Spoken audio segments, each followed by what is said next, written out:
When we go to the river, the sea, the stream to give offerings to the water, we are not feeding the water, okay?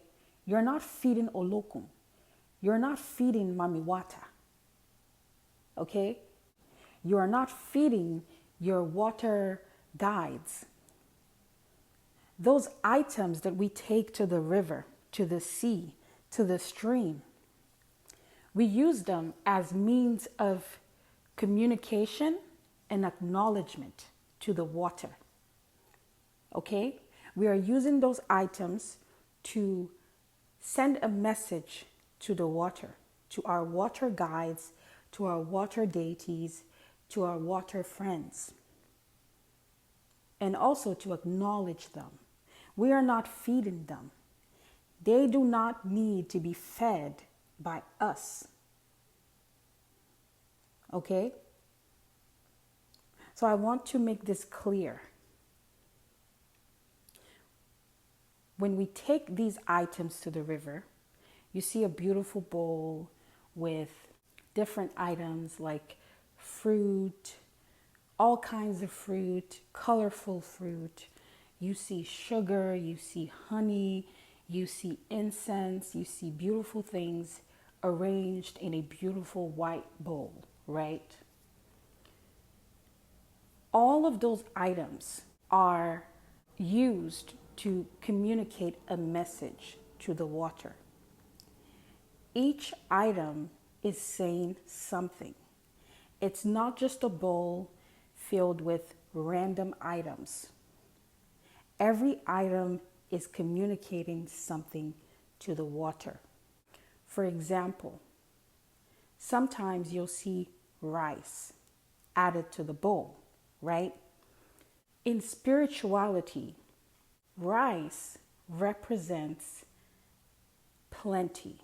It represents abundance because it is hard to count rice. How do you count rice? Grain by grain. It's difficult.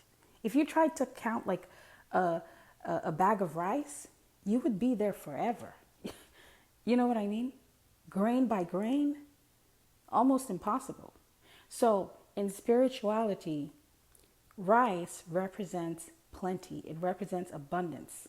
It represents uncountable blessings. So when you see a bowl with rice in it, for example, that rice is sending a message to the water. We are using that rice to say to the water that we want abundance. We want plenty. We want uncountable blessings in our life. Okay? When you see fruit, we are using the fruit to communicate that we want sweetness in our life. You see different fruit. You see strawberries. You see cantaloupe. You see pineapples. You see all kinds of colorful, delicious fruit. What we are communicating to the water with the fruit is that we want a colorful and beautiful life. We want sweetness in our life. Then you see sugar added to the bowl. The sugar is also sending a message. We're saying to the water that we want sweetness in our life. Sometimes we add salt. We're saying to the water that we want taste in our life. We want a life that is tasteful, that is beautiful. Sometimes you may see cupcakes. That represents celebration. We want a life that's filled with celebration. Okay? So each bowl that you see with all these fruits and all these items, all these sweet items, it's not just a bowl that's filled with random sweet items. Every item in that bowl is communicating something to the water. That is how we pray. When we arrange that bowl, every item in that bowl is saying something without us saying it ourselves.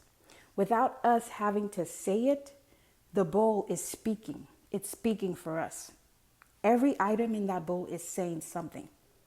When you see the incense is communicating that we want clarity. Okay? You want a life that is fragrant, that is beautiful. Sometimes we add honey.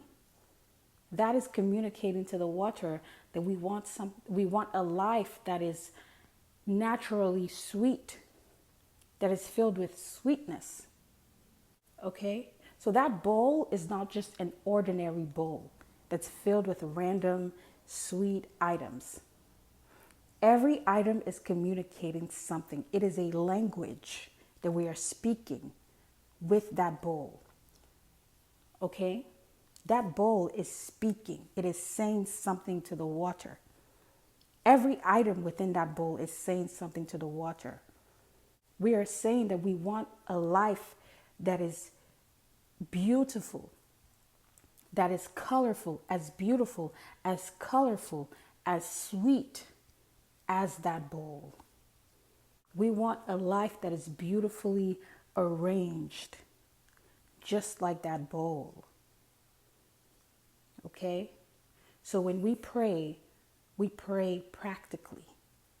We use signs, we use symbols, we use subliminals to speak to the water sometimes.